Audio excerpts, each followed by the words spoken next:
What they don't realise, and this is something I realised as well, is at every stage you're leaving a legacy. Every person you manage, every customer you might deal with, everyone you support, at every stage you are leaving a legacy of what it was like working with you, for you, whatever it might be. So I think that's really important to remember as well. By the way, the great thing about doing these things that you're scared of and then achieving it is there is no better feeling than when you've done that, you've stepped outside your comfort zone, you've achieved these amazing goal, you've had to go through a lot of hardship to get there, but when you get there, it's like a drug, that feeling. And because I had that belief that, well, if it scares you, go do it, that was how I ended up doing it. Picture this. It's February in the Canadian Arctic at minus 55 degrees Celsius. 45 ultramarathon runners started the Yukon Arctic Ultra, a 300-mile race across frozen wilderness, pulling a sled behind them. By the first night, the cold had devastated the competition. People were evacuated with frostbite. Others straight up quit, and only 6 kept going. My guest today was the winner of that 300-mile Arctic race, Neil Thubron. Now, Neil hasn't just been chasing marathon trophies all his life.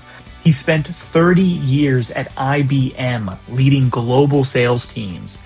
He served 12 years in the British Army Reserves, and over time he realized something.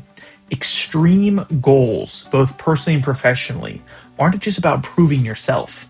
They're about understanding something deeper. And now Neil has dedicated his time to actually teaching this to others. On the second afternoon of that race, after surviving that devastating first night, Neil looked out at a frozen lake and made a decision. He said to himself, if I can get through these big, tough moments and find a way to keep going, I need to help others figure out how to do the same. That decision defined the next 20 years of his life. Today, Neil is an executive coach who teaches that legacy isn't something you leave behind after you're gone. It's what you're building right now in every conversation and in every way you show up. In today's episode, we're going to talk about stepping outside your comfort zone, how fear drives preparation, and how one conversation can ripple out and change someone's life years later. So stick around for Neil Thubron on legacy, courage, and enabling others to become more than they ever imagined. Neil, well, again, thanks so much for being here. I do really, really appreciate it. No, it's absolute pleasure. Thank you for having me on, Wayne. Yeah. I mean, when I get to speak with high-level executive coaches like you, I often think, I'm like, well, why are they taking the time to come and speak with me? And so it's just such an honor, really, that I want to just throw that out there. But kick us off, and people that aren't familiar with you, tell them a little bit about yourself and maybe why should they be listening to you today? So I'll do that in 1 second, but I just want to make a comment about what you just said about why would someone come on? When you've got a podcast called Journey to Legacy, that is a really inspiring phrase to just pose a thought about, to be honest. You know, when I'm coaching people, I talk about, and it unlocks someone's thinking when you mention the word legacy. If I'm working with someone in their job and they're looking at their career and what they do next, and I ask a question like, well, what legacy would you like to leave? It completely changes the conversation away from what they want to do.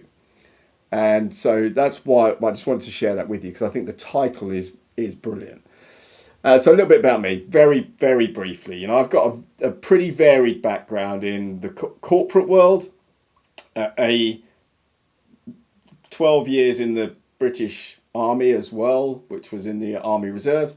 And I've got an extreme sports, extreme adventure type background too. And I kind of bring those three things, and I'm at the intersection of where those three pieces come together with what I do today, because what I do today is all about helping others achieve what they want to achieve. So that's a brief summary of who I am. Yeah, well, 12 years, British Army, corporate CEO, extreme sports athlete. Neil, you've done some really, really impressive things. Really impressive. At the beginning of your career, where did you think that you would be today? Did you imagine yourself being an executive coach? No, no, not at No. all.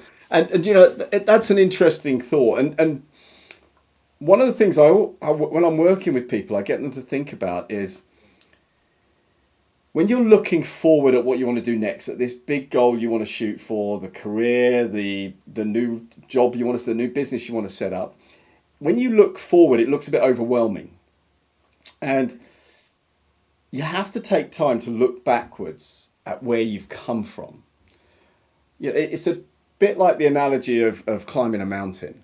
When you're climbing a mountain, you're always looking up. You're looking to the top. You're looking to the goal.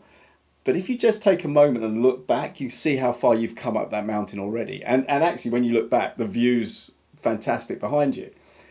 So that when I started my career, I started as a typewriter engineer. So this is long before your time. There were things called typewriters that had, and I was a golf ball typewriter engineer. So that was these, IBM made these golf ball typewriters that came out long before printers. So I was 19 years old when I started there. And when I started that role, when I looked at the executives in the organization, like IBM, they were like gods. They were like these people who were on another planet, another complete another level to where.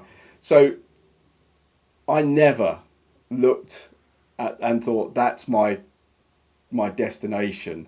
And then I never thought about leaving corporate life and going and doing my own thing, which I've been doing for the last 11 years. It was just unheard of. In those days, you got into a corporate role and you stayed in it until you retired.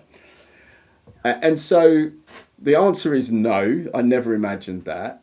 And it's funny, when you get to each stage, and I remember sitting down with a colleague of mine who came in the same time as me, doing the same job, and we both got to be senior executives at the same time. And we sat down having a drink one day and said, when we were typewriter engineers, did you ever imagine we would be here? And the answer was no. And the answer was, but we are, and we're the same people. We've just got more experience. We've just developed our skills and our knowledge, and we've now taken on more responsibility. But it doesn't feel any different than when I was fixing typewriters 20 years ago or however long ago it was. So I always think, Steve Jobs talks about you can't join the dots forward. And I think that's so true. What you can do is look for the next dot, though. And I think in a career, that's really important, is what's my next growth? And it doesn't have to be upwards. Everyone thinks they have to move upwards to a leadership role or a manager. It could be sideways. It could be just gaining some experience in doing the same job in another country, or developing your skills even more in a particular role, like sales or engineering or something. But you've got to have. I think you have to have that next thing in mind, because that's how you grow. So yeah, the short answer to your question is no. I didn't imagine I'd be where I am now. No. What's interesting is that, so I like your perspective here and the analogy of climbing a mountain, that it looks like this impossible feat looking forward, right? And also then when you look back, you really see how far you've come, Yeah, right? And it almost is like a motivating factor. And it is a great view to see how far you've come. And now when you're it talking is. about, you're coaching executives and you're talking to them about legacy even. I'm curious, is like back in the day when you're an engineer on these typewriters, you thought this was impossible Yeah. feat, looking up this mountain. It's like, what do you think could have been different if at that point you had maybe worked with somebody like you that said, well, what do you want your legacy to look like? And it's Yeah. like, Wow. and then Wow. almost intentionally create it. How do you think it would have been different? Wow. I think that's a great question, actually, because whilst I had lots of mentors and career supporters, things like that on the way, no one ever talked about legacy. No one. And would I have understood it as a 19, 20, 21-year-old? Probably not. Probably not. Yeah, and I think legacy seems to come into the thinking. That word legacy becomes more relevant as you're getting towards the end of your career because you're seeing the end of something. And so that's one of the things I do see with people I coach is from the 45 to 55 year bracket that people are thinking about. I've been doing this for 25, 30 years and I want to leave a legacy when I leave.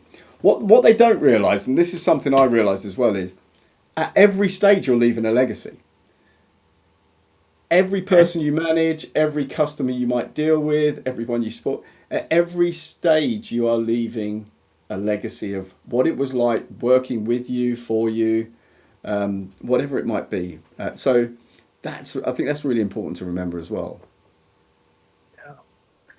Every stage you're leaving a legacy. Neil, that's I know we're sort of new friends here, but that is a pretty big mantra of my life. Is it? Is that, legacy maybe takes effect when you die, right? But it's every day we're creating that legacy, right? And so like when you're working with these executives and you're having them think like what's the legacy that you want to leave behind, is it fair for me to say that you're actually asking them what's the legacy that you want to create today? Yes, it is, because they're not thinking about the legacy they've already created. They're thinking about the legacy in 12 months' time when they sell their business or when they retire or when they go and do their own thing. They want to. And by the way, what I find also interesting is some people use it as an excuse to stay where they are. I haven't created my legacy yet. I haven't, I've got 2 years' time, I'll be comfortable with the legacy I'm leaving. And so sometimes they do use it as a bit of an excuse, and that's where coaching comes in, is to kind of Yeah. uncover those stories people are telling themselves. Yeah. So it's an excuse as in like well, I can't move on yet because I Yeah, haven't done enough. exactly. Yeah, yeah. Because there's this bit I need to finish. I'm not ready to move on until this. But that's just a story people are telling themselves. Okay. So usually I ask this question a little bit at the end, but I'm Mm, curious, right? Because we're talking so much about legacy, right? Define it for me and maybe give everybody an example for mm. yourself. Like, what's the legacy that you're working to create?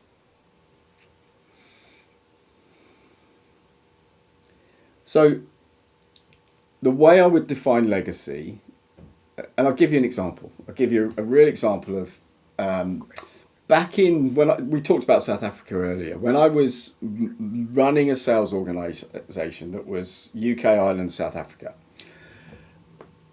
I had probably 60, 80 people working for me, and we had a great time. We were very successful, great team. At the time, I got feedback that people liked working for me, and it was going well. Since then, 20 years after I left, probably actually on the journey, probably 10 years, 15 years, 20 years, I will get a message from someone that was working for me then and say, Neil, I was sitting next to you at dinner this evening, one evening, and we had a conversation, and that conversation changed the course of my life. And I was like, wow. So, and that to me was, I didn't, I can't even remember the conversation. But if it was that impactful on you, that's legacy. Because legacy, to me, is just about how you make people feel. It's that, what's the word? When a boat goes through the water and it has the wake behind it, it's the wake you leave behind you and how it makes people feel. And that can be both ways as well. You can leave a really negative legacy, because people Yeah. hate working for you and they can't wait for you to leave. So the legacy is, thank goodness they've gone. Or you leave a positive where you get these, and I get them reasonably regularly from people over the years and they're either, we had this conversation, you gave me this bit of advice. I had one of my coaching clients from a few years ago phoned me up and said, you probably don't remember, but we had this conversation. You told me this. It was about stepping outside their comfort zone and doing something a little uncomfortable. And I did it, and now I've got my first CFO role. And so I think legacy is about how you make people feel and how you might help them achieve something they didn't think they could achieve before. How you make people feel, help them achieve something they couldn't have. I love this, what you said, the wake that you leave behind you. Because definitely, you could have a negative legacy. You could go down being remembered as hurting people, as stepping on top of everybody, doing little to nothing positive for this world, right? But I really like that piece of how you make people feel and this wake you leave behind you. Yeah. I think that was just an image that came to mind then. Yeah, it's great. Okay, and so then describe for us what's the legacy that you're working to build, the one that you want to leave behind. So I think I'm at a stage now in life, so I'm 61 years old now. I'm at a stage now in life where my purpose is my legacy.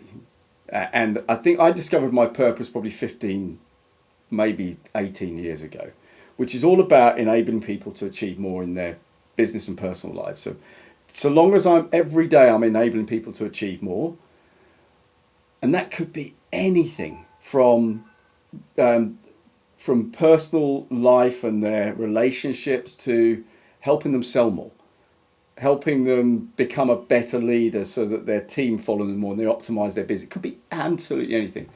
So long as I'm doing that, that's the legacy I want to leave. I want people to say that because I was there, their life was different. And I think that's what I've been doing so I don't think legacy is something in the future for me. I think I'm living the legacy that I want to live and leave. And it is all about, how can I impact most people in a positive way to help them achieve more. I really love and appreciate that. The stories of how people reach out and say, like, hey, you don't realize it, but I remember this and it had this huge impact on me. That's legacy. And that is the proof of that it's being created every single day. And this is the realization, Neil, that I'm working on helping people realize that you're clearly doing the same, is that legacy isn't something that we need to wait around for it to take effect. Right? It is we are creating it every day. So we are creating every day. Every interaction we have with people, we're creating it. We may not find out what that impact was or what that legacy was for several years, as I said in those examples. But if we're conscious of the fact that this isn't something that's going to happen in the future, this is something that's happening, as you said, it's happening now. Every conversation, every interaction, every time you make someone feel a certain way, you're leaving a legacy. You're leaving that shadow of you. Nice, leaving that shadow of you. Really, really great. Love it. Well, Neil, I want to backtrack a little bit. Let's rewind into your career because you've done some really amazing and interesting things. Right? Before I ask about a specific moment, Yeah. like what sticks out to you as a, let's say, a defining moment or a instance that shifted your perspective and trajectory in your life? What comes to mind? So there've been a number of key moments where my trajectory was going along and then it shifted. One of them was before I was born, actually, because I was adopted. And I always knew I was adopted, but that definitely defined some of my behaviors, which I didn't know at the time, but I do know now. So that was something that impacted me. Then I think when I went into corporate life and I became a manager very young, because there was some clear leadership skills and attributes I had that I wanted to use and were recognised quite early on. So I was one of the youngest managers that IBM had at the time. And then I joined the Army Reserves around that same, and that was a key moment, because I didn't realise much about the military, about the army, and I got the opportunity to do some incredible physical challenges with some incredible people.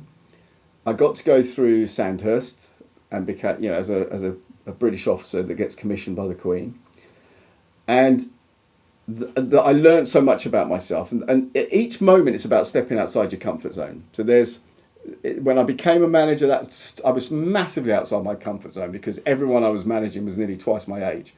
When I stepped into the army and was doing what I was doing with those guys, every time I was up in organising events, or I was in front of a troops, or I was having to make decisions, I was outside my comfort zone. But every time you step outside your comfort zone, you grow.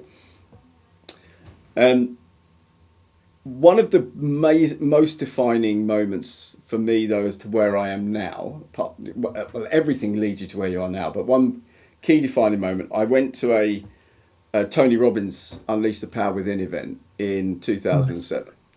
And I'd always been a Tony Robbins fan. I'd listened to a lot of his stuff, and Zig Ziglar and Jim Rohn, and this was when cassettes were out, not iPads or iPods and stuff. And so I listened to all of that stuff, and I got to go and see him in 2007 in London.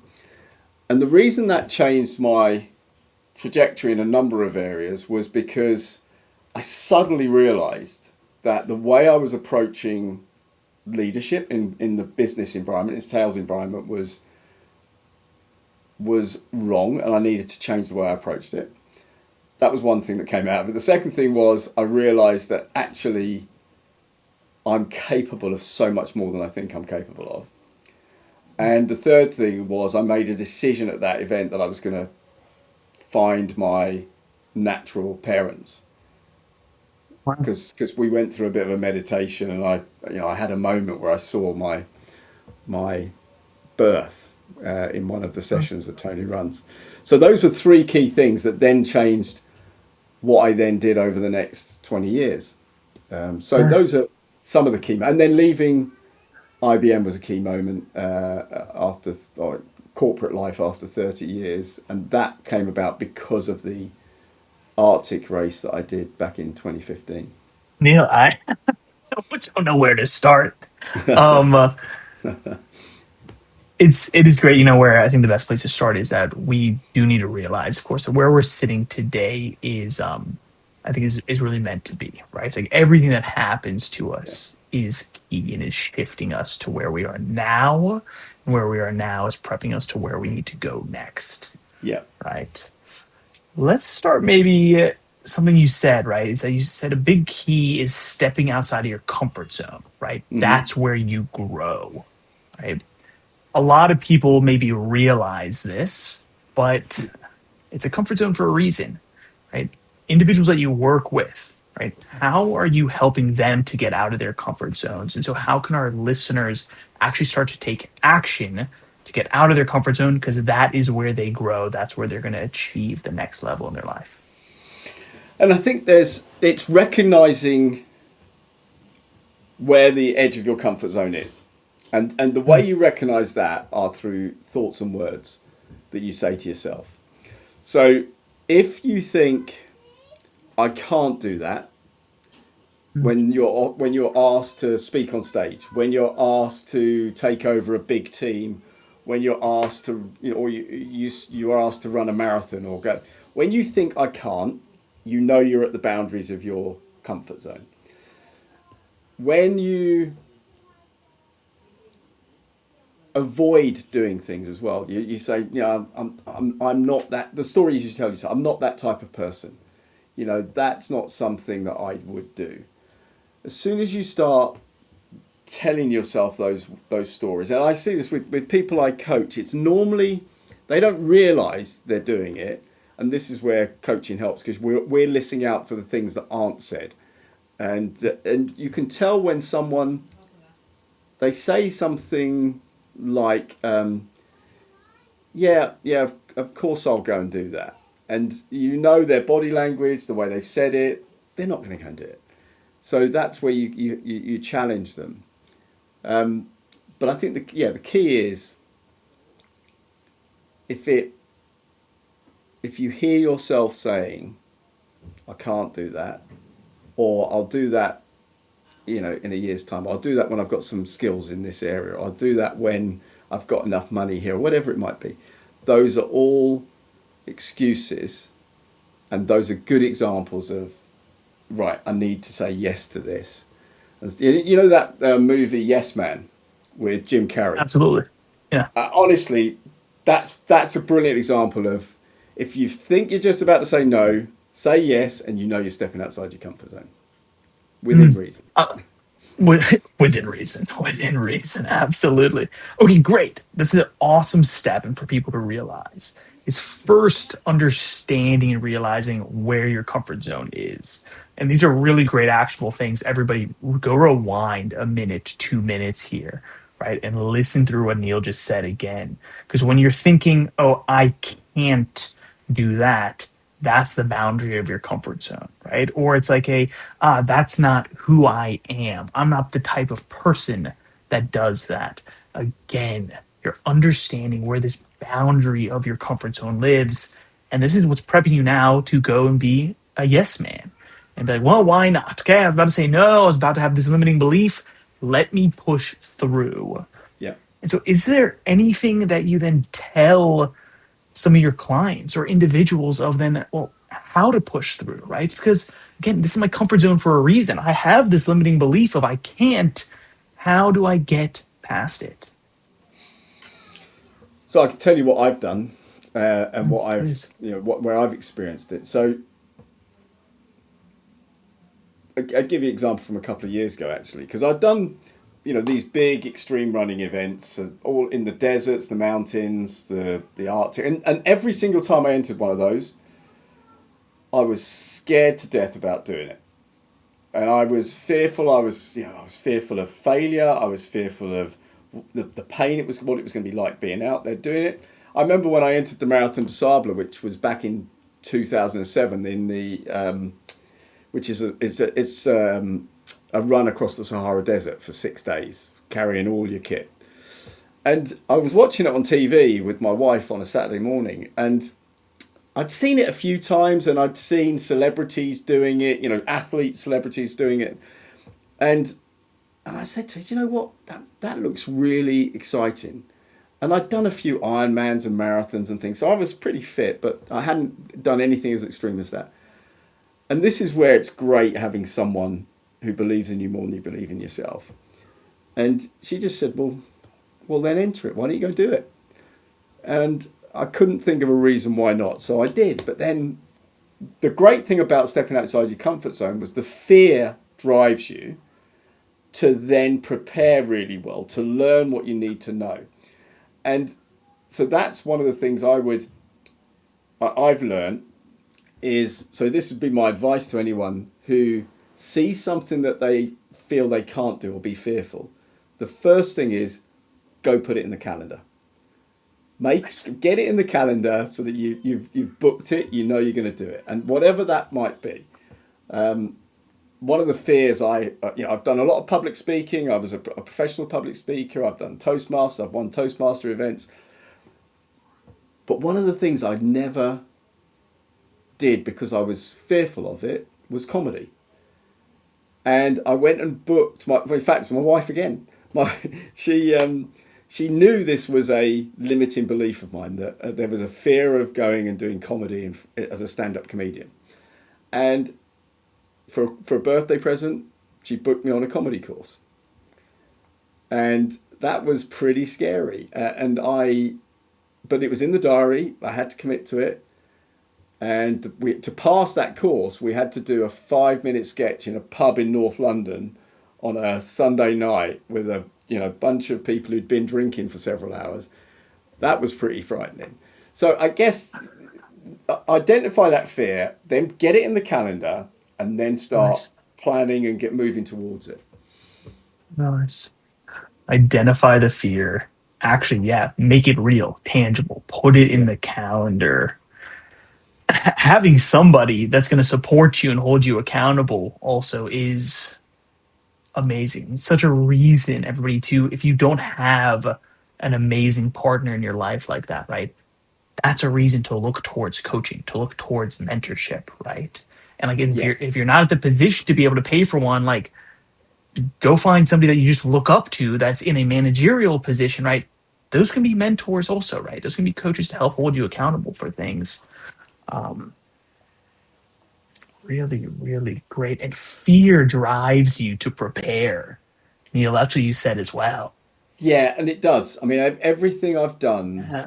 where I'm fearful of doing it. And I did an ocean race recently. So 2 years ago, I raced from Australia to China. So it's 5,500 miles in an ocean racing yacht in a race. And when I entered it, it was one of those, again, it was one of those moments. I was watching it on Instagram or on YouTube or something. I thought, because I do a lot of sailing, but I'd never done anything like that. And I said to my wife Anna, I said, look, you know, that scares me. And because you watch those boats and the waves coming over them, the living at 45 degrees, the tensions, just the power of the sea and the wind, and it's just and it is raw as anything, because you are thousands of miles away from any help.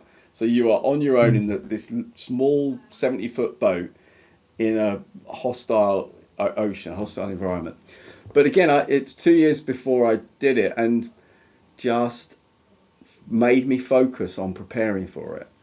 By the way, the great thing about doing these things that you're scared of and then achieving it is there is no better feeling than when you've done that, you've stepped outside your comfort zone, you've achieved these amazing goal. You've had to go through a lot of hardship to get there, but when you get there, it's like a drug, that feeling. Really unbelievable. Really, really unbelievable.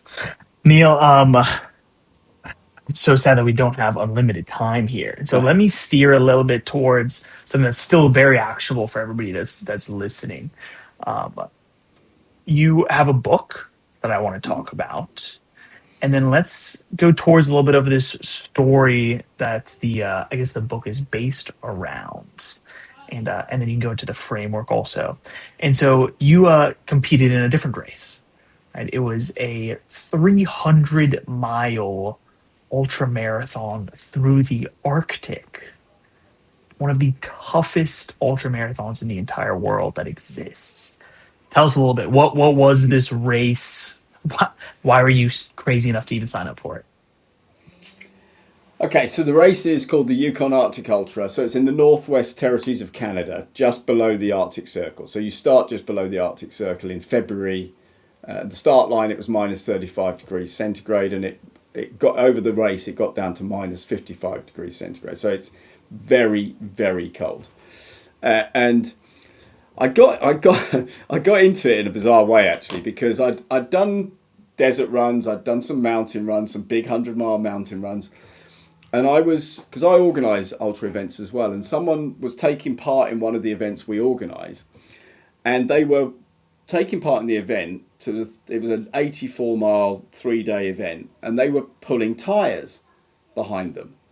And I said, so, attached to some string and then attached to the tyre. I said, what are you doing? So we're training for the Yukon Arctic Ultra. And so they were simulating pulling a sledge behind them by pulling tyres. And I thought, that sounds interesting. So when I got back that Sunday evening, I had a little Google, had a look, and I'd actually had a vision board on my. I have a vision board now as well. I've always had vision boards, and I had on my vision board was a picture of a person walking through the Arctic with a sled behind them. So it's always been in my mind that I wanted to do it. But when I looked at it, I thought, this is insane. 300 miles, pretty much non-stop, apart from, the odd bit of sleep here and there.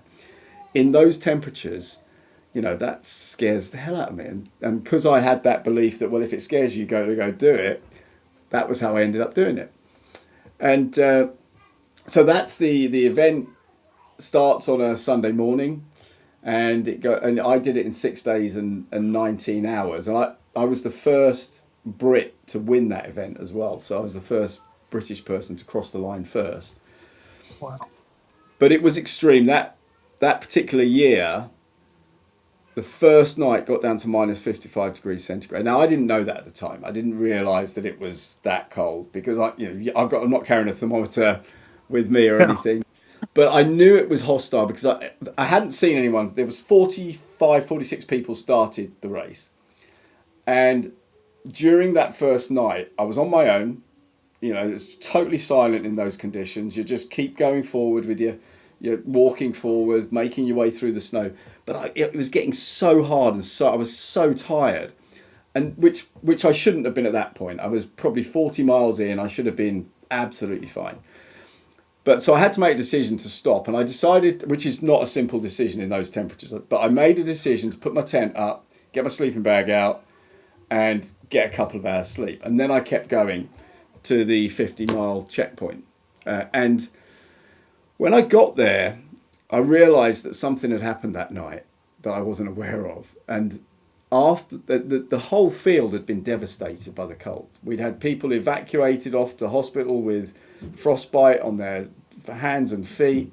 We'd had people who were just terrified of the cold and how hostile it was, and just stopped and gave up. So after that first night, there were only 6 of us still going. So it was, the field was devastated, and it was after that night I was going into the second afternoon, and it was a beautiful sunny afternoon. The sun was kind of setting on my left hand side as I was going up this trail, and there was a sparkling, shiny, frozen lake to my right. And I just decided, look, if I can get through these big moments and these big challenges and keep going, I need to help others. And that was why I wrote the book, was to help other people achieve their big goals. Wow. I mean, so what? Minus 30, 50 degrees is unfathomable for most people. I mean, again, Mm. this race is up in the Arctic Circle. Does it take place in Canada, up in like the very Yeah, it's north the of Canada? northwest part of Canada, just below the Arctic Circle it starts, and it finishes above the Arctic Circle. Curious. So that night when you decided to rest, do you think, I don't know, was that like for some reason you being able to, I don't know, get warmer or take a break that was able to get you through when so many other people had to be evacuated, gave up? Like, what's the difference? Why weren't you one of those that had to give up, had to call it quits? So this is a really key point that I try and work with my coaching clients on, and I speak about as well, is when things are not going the way you thought they were going to go, you have to control the controllables. Focus on what's in your control right now. And I knew that, because I didn't know how far I'd gone. I just knew that this 50-mile aid station hadn't appeared when I expected it to appear. And I gave it an hour and it's still not appeared. So, okay, if I keep going, I'm going to get myself in trouble here, because I'm just getting tighter and tighter and tighter, and physically and mentally. So the most sensible thing I can do that I can control is to stop and get some sleep.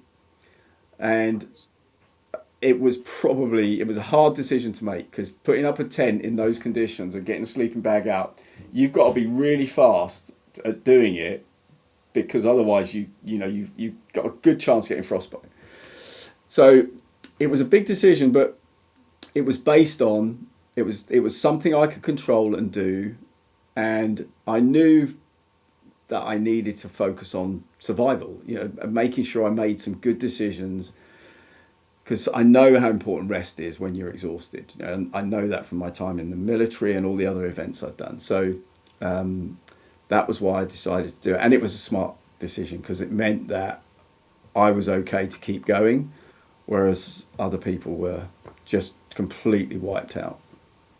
Wow. Yeah. Control what you can, Yeah, right? When yeah, times get the toughest, focus on that. What can you control right here, right now?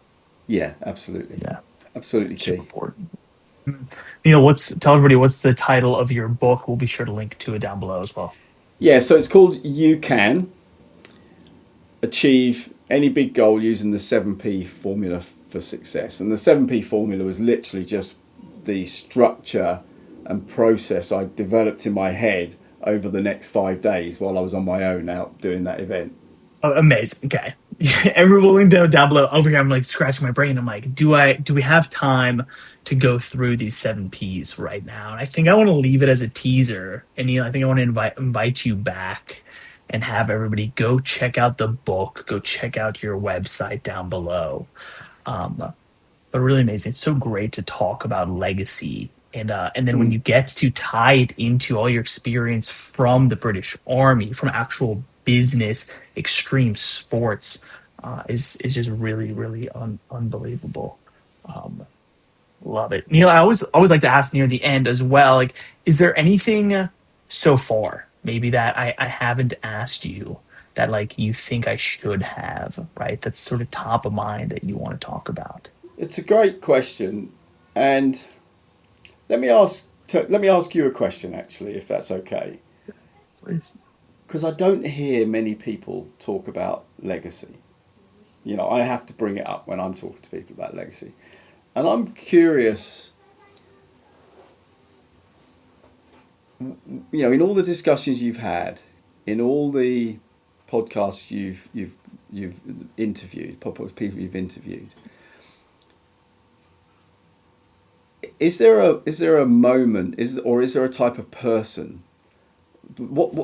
How does it get to that point where people start thinking legacy? I guess that's probably the question I've got in my head. Yeah. Yeah, it's interesting. I mean, so what you mentioned earlier is when people start to get a little bit older, right? I Mm, think they start to then realize as well that they're like, okay, I might not live forever. Let me be more purposeful about mm, creating a legacy that will last after I'm gone. Or a lot of times, and I'm curious to you as well, like maybe when you first realized it, is other individuals that I talked to that went through life threatening incidents okay. that fast forwards it. For myself, I went through an incident where I fell off of a building. I had to be helicopter airlifted. I broke 17 bones, woke up with a neck brace and tubes Oh down my God. throat. And that's when I realized, like, before it happened, it was a normal day. And I realized that, like, any single day can truly be our last. And I mean, you look at people that are in car accidents that die every day where somebody crashes into them. They weren't at fault. It was a normal day. Or an airplane crashes into a building when you're just sitting there. Is a normal day. And so let's today start to actually take action, right? Because it could be our last. Yeah, okay. That makes a lot of sense. That legacy comes into people's minds when they realise their mortality, Mm, whether that's early on or whether it's later in life. And it's like that, the phrase "live every day as if it's your last." Live every day as if you're creating your legacy now yeah, would be another absolutely. way of putting it. But yeah, no, thank you for sharing that. Yeah, Neil, I appreciate it. Live every day as if you're creating your legacy now because you truly are, right? You Oh, truly are. 5 years from now, somebody's going to call you and say, hey, you didn't realize it, but the way that you treated me, the way that you made me feel changed my entire life. and they might not ring you, but you have changed their life, or you might have changed their life. Yeah. Absolutely. Neil, I appreciate it. For everybody that wants to learn more about you, where's the best place for them to go? So two places. My surname is quite unusual, Thubron. So if you look for me on LinkedIn, Neil Thubron, you'll find me there. Please connect with me and message me. I love to hear from people. And my website is neilthubron.com. So that's another place you can find out about what I do and connect with me as well. And actually, you can download a free copy of the book on there as well. So we'll link to it down below. Neil, Thanks. thank you again, my friend. Pleasure, Wayne. Great to see you. And that's a wrap. Thanks for tuning in today, everyone. Neil said, legacy is all about how you make people feel. It's the wake you leave behind you after you're gone. And that right there is the reason that people still reach out to Neil years later, saying that one conversation, which he likely doesn't even remember, changed their direction of life forever. That's legacy happening right here, right now. 3 quick takeaways for you from today's episode. 1, legacy isn't something you leave behind. It's what you're creating today. Every conversation, every interaction, that's your legacy being written right now. You don't have to wait to create it. 2, your comfort zone is your compass. When you hear yourself say, oh, I can't do that, or no, I'm not that type of person, you've found the edge of your comfort zone, and that's where growth lies. That's exactly where you need to go. And 3, focus on controlling what you can control and put everything else in the back seat. When things get chaotic, focus on what's in your control right now. That one mindset is what changed everything for Neil in the Arctic, and it'll change everything for you too.